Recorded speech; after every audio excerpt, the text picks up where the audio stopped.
Archaeologist कौन सी बात अच्छी करते हैं मैं बताता हूँ और वो रॉयल डिजास्टर्स कहाँ है वो भी मैं बताता हूँ। तो पहले उनको आर्कियोलॉजिस्ट को हम क्रेडिट देना जो देना चाहिए वो देते हैं कि जो डिगिंग करना कोई इजी बात नहीं है। तो वो डिगिंग करते हैं, बहुत अच्छा करते हैं, एकदम पेशेंटली करना पड़ता है, क्लीनिंग करना पड़ता है, वो बहुत अच्छा कठिन काम है, उसके लिए एक स्किल लगता है जो मैं कहूँगा मुझे आता भी नहीं, तो वो करते हैं। उसके बाद वो जो कोई ऑब्जेक्ट्स मिलते हैं उसका एक तो लेयरिंग के कारण, जो लेयर्स के कारण डेटिंग कर सकते हैं, या फिर कोई ऑर्गेनिक मैटर मिल गया तो उसका कार्बन डेटिंग, रेडियो कार्बन से डेटिंग कर सकते हैं। कभी ऑर्गेनिक मैटर नहीं भी है तो जो स्टोन्स वगैरह छुपे हुए रहते हैं ना मिट्टी के नीचे, तो उसका उपयोग करके थर्मोल्यूमिनेसेंस से बहुत सारी टेक्निक है। और एक टेक्निक है कि पीबी लेड, ऐसा कहते हैं कि यूरेनियम और लेड, कभी कभी आर्कियोलॉजिस्ट को भी टेक्निक पता नहीं है, मैं इसलिए बता रहा हूँ उनके लिए। तो यूरेनियम लेड का क्रिस्टल्स, उसका उपयोग करके भी हम पीछे जा सकते हैं कितना, ये सब बहुत अच्छा काम करते हैं। बाद में जो तीसरा जो स्टेज है कि ये जो उन्होंने एविडेंस ढूंढ के निकाला उसका उपयोग इतिहास के लिए करना, यहाँ मैं पहले भी कहा है, आपके शो भी कहा है और भी शो पे कहता हूँ मैं कि वो रॉयल डिजास्टर है और कोई शब्द नहीं है मेरे पास, and I am being very euphemistic. मैं एकदम नम्रता से ज़्यादा बेनिफिट ऑफ डाउट दे रहा हूँ उनको। जैसे कि अभी एक स्पेसिफिक मैं रेफरेंस लेता हूँ और आपने बहुत अच्छे प्रश्न पूछे थे के मोहम्मद जी को, तो एक्जैक्टली वो प्रश्न मैं आपको टाइमिंग स्टैम्प बताता हूँ आपका, इसका 1 आवर 32 मिनट्स आपका जो उनके साथ जो हुआ था वीडियो, तो वहाँ महाभारत की बात आ गई। तो उन्होंने ऐसा कहा कि महाभारत का जो एसआर, पहले पूछा कि क्या एविडेंस क्या है द्वारका की बात आपने की,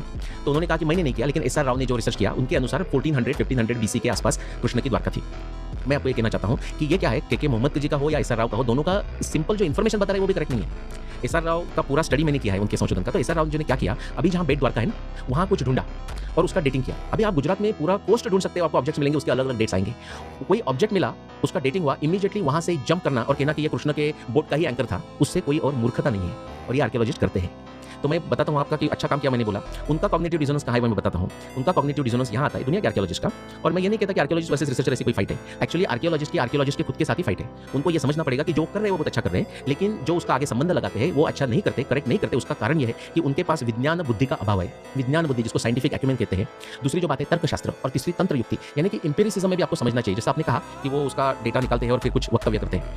आपने क्या कहा कि कोई बात का उनको डेटा नहीं मिला तो वो हुआ नहीं, ऐसे बात करते हैं। ये कहाँ का प्रॉब्लम है पता है? ये विज्ञान बुद्धि का प्रॉब्लम है, लॉजिकल पॉजिटिविज्म।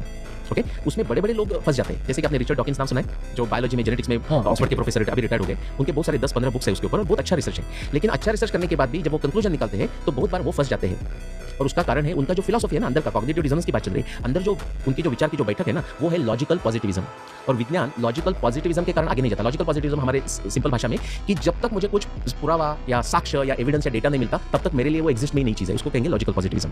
बहुत बार हम सब बातों के लिए साक्ष्य नहीं मिलेगी, वो आपने कहा बहुत सारे एविडेंस नष्ट हो जाते हैं, ये उनके मन में आता ही नहीं। नसीम निकोलस तालेब बहुत अच्छी बात करते हैं कि हमारे आज के लोगों का, बहुत लोगों का ये प्रॉब्लम है कि जो बात हमें मिली नहीं वो नहीं है, ये तो वक्तव्य करते हैं, लेकिन उसके आगे जाके और एक मूर्खता करते हैं कि आज जो बात हमें मिली नहीं वो फिर कभी मिलेगी ही नहीं, ऐसा सोचते हैं। तो ये लॉजिकल पॉजिटिविज्म का प्रॉब्लम है। लेकिन जो विज्ञान है, जो आज जिसको मॉडर्न विज्ञान कहते हैं, या भारतीय दर्शन शास्त्र में जिसको न्याय दर्शन, सांख्य दर्शन कहते हैं, इसमें जो प्रगति होती है ना, वो नेति not this not this not this ऐसा करके होती है, जिसको मॉडर्न साइंस में फॉल्सिफिकेशन कहते हैं। कि दूसरे किसी ने किया हुआ सिद्धांत को हमने कहा, दिखा दिया कि ये डेफिनेटली करेक्ट नहीं है, तो हमारी प्रगति होगी।